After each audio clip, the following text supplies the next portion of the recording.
চীনের একটি পুরনো প্রবাদ আছে, যে উচ্চতা দখল করে সেই জয়ী হয়। আধুনিক যুদ্ধ কৌশলে এই কথাটি প্রতিফলন দেখা যাচ্ছে চীনের রণনীতিতে।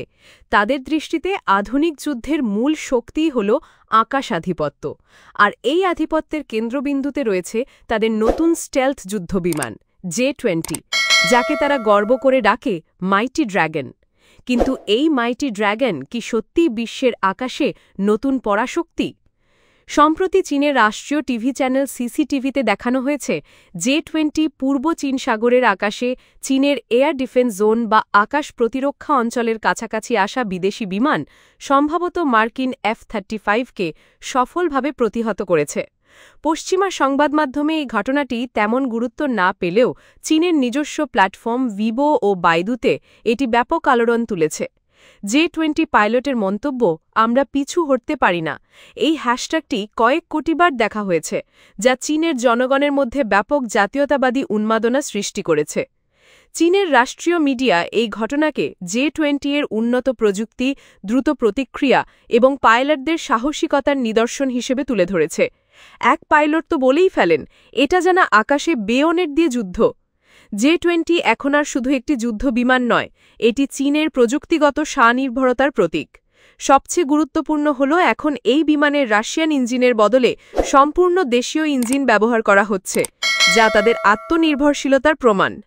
চীন বলছে তারা J-20 এত বেশি তৈরি করছে, যা হয়তো একসময় যুক্তরাষ্ট্রের F-35 এর সংখ্যাকেও ছাড়িয়ে যাবে। এই মন্তব্যের মধ্যে দিয়ে চীন স্পষ্ট বার্তা দিচ্ছে, তারা এখন আর কেবল প্রতিরক্ষামূলক নয়, বরং আগ্রাসী শক্তি প্রতিহত করতে পুরোপুরি প্রস্তুত।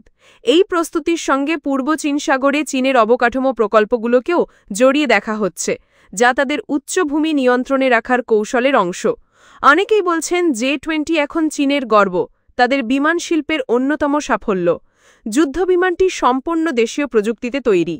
এতে আছে উন্নত ইঞ্জিন, আধুনিক সেন্সর, স্মার্ট ককপিট এবং উন্নত প্রশিক্ষণপ্রাপ্ত তরুণ পাইলট। চীনের অনলাইন ব্যবহারকারীরা তো বলছেন, আমরা এখন ভবিষ্যতের যুদ্ধে নেতৃত্ব দিতে প্রস্তুত। J-20 এর অন্যতম বৈশিষ্ট্য হল এটি শত্রু বিমান থেকে ৮০ কিলোমিটারের বেশি দূরত্ব পর্যন্ত রাডারে ধরা না পড়ে উঠতে পারে। এটি খুব দ্রুত যুদ্ধের জন্য প্রস্তুত হতে পারে, সময় লাগে মাত্র ৮ মিনিট। যখন স্টেলথ প্রযুক্তির কথা আসে, তখন অনেকেই যুক্তরাষ্ট্রের B-2 স্পিরিট বম্বারের কথা ভাবেন। এটি বিশ্বের অন্যতম পরিচিত স্টেলথ বম্বার, যা রাডারে প্রায় অদৃশ্য। কিন্তু B-2 মূলত বোমা বর্ষণের জন্য ডিজাইন করা হয়েছে, যেখানে J-20 একটি মাল্টি রোল ফাইটার জেট, যা আকাশ থেকে আকাশে যুদ্ধ এবং ভূমিতে হামলার জন্য সক্ষম। B-2 এর স্টেলথ সক্ষমতা অবিশ্বাস্য হলেও J-20 তার সাপের মতো থেকে বেঁকে উড়ান দেওয়া, বোমার দরজা খোলা রেখে শত্রুকে মানসিকভাবে চাপে ফেলার মতো কৌশল এবং ইলেকট্রনিক যুদ্ধবিমান J-16D এর সহায়তা, সব মিলিয়ে এটি চীনের আকাশে আধিপত্যের এক বড় হাতিয়ার। চীন এমনকি 2 আসন বিশিষ্ট J-20 এরও পরীক্ষা করছে, যাতে ভবিষ্যতে মানুষ আর ড্রোন একসঙ্গে যুদ্ধ করতে পারে, যা সামরিক প্রযুক্তির এক নতুন দিগন্ত। চীনের মিডিয়া তরুণ পাইলটদেরও তুলে ধরছে, যাদের গড় বয়স মাত্র 28 বছর। তারা প্রযুক্তিতে দক্ষ, আদর্শে দৃঢ় এবং জাতীয়তাবাদে বিশ্বাসী। বিশ্লেষক ওয়াং শিয়াংশুই বলছেন, চীন এখন সরাসরি প্রতিদ্বন্দ্বিতায় নয়, বরং কৌশলে অসামঞ্জস্যপূর্ণ আধিপত্য গড়তে চায়, অর্থাৎ কম খরচায় বেশি লাভ, স্টেলথ, ইলেকট্রনিক যুদ্ধ আর কৌশলী নড়াচড়া দিয়েই প্রতিপক্ষকে ঠেকানো। এই কৌশলের আরেকটি বড় অংশ হল চীনের উচ্চ ক্ষমতাসম্পন্ন ড্রোন, বিশেষ করে উঝেন 7 এবং উঝেন 8। তারা 20 থেকে 50,000 মিটার উচ্চতায় ম্যাক 7 গতি নিয়ে উঠতে পারে, যা জাপানের যুদ্ধবিমানগুলোর ধরাছোঁয়ার বাইরে। উঝেন 8 ড্রোনকে বলা হচ্ছে আংশিক ষষ্ঠ প্রজন্মের যুদ্ধ প্ল্যাটফর্ম, যার স্টেলথ প্রযুক্তি এবং AI সিস্টেম দুর্দান্ত। সব মিলিয়ে চীনের বার্তাটা একেবারে পরিষ্কার, তারা সংঘর্ষের জন্য প্রস্তুত এবং সেই প্রস্তুতি নিচ্ছে শক্ত অবস্থান থেকে।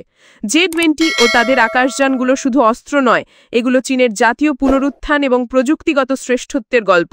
আসলে J-20 এখন শুধু যুদ্ধবিমান নয়, এটি একটি বার্তা। যুক্তরাষ্ট্র, জাপান, ভারত, তাইওয়ান সবাইকে উদ্দেশ্য করে চীন জানিয়ে দিচ্ছে, এই আকাশ তাদের এবং তারা সেই আধিপত্য প্রতিষ্ঠা করবেই।